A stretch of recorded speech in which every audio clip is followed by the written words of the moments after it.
এখন বর্তমানে train bus চলছে বলে দু একটা লোক দেখা যাচ্ছে, এটাও আমরা আশা করি নাই যে এত লোক আসবে।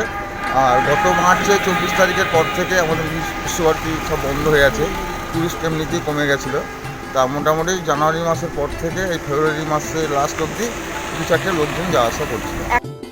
সারা ভারতবর্ষ জুড়ে করোনার প্রকোপ এখনো কাটেনি, তবে তার মধ্যেই বেশ কিছু তীর্থস্থান থেকে শুরু করে বিভিন্ন পর্যটন কেন্দ্রগুলি ইতিমধ্যেই খুলতে শুরু করেছে।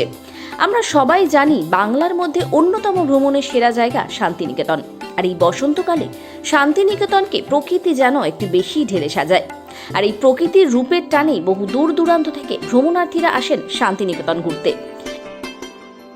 তবে করোনাকালে বেশ কিছু ভ্রমণ স্থান খুলে গেলেও এখনো অবধি বন্ধ রয়েছে বিশ্বভারতী শান্তিনিকেতন, যেটাতে বেশ ক্ষুব্ধই হচ্ছেন পর্যটকরা।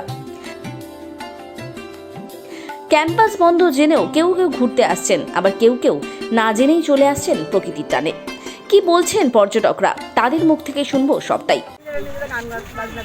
তাহলে সব বাইরে দিয়ে দেখতে হচ্ছে।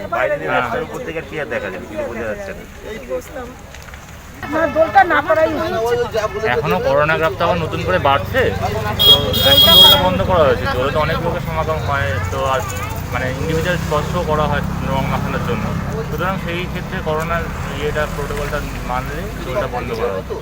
এখানে যেটা ছিল তার থেকে একটু বেড়েছে।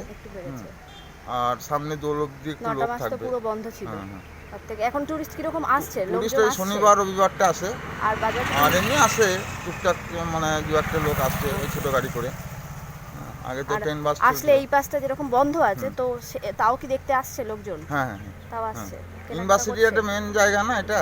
মিউজিয়াম বন্ধ থাকলেও যে ছাতিমতলা, উপাসনা মন্দির, এগুলো তো দূর থেকেই দেখা যায়। হ্যাঁ, সেটা নিশ্চয়ই। কলা ভবন ক্যাম্পাস, সঙ্গীত ভবন, এটা দেখে ওনার আনন্দ হয়।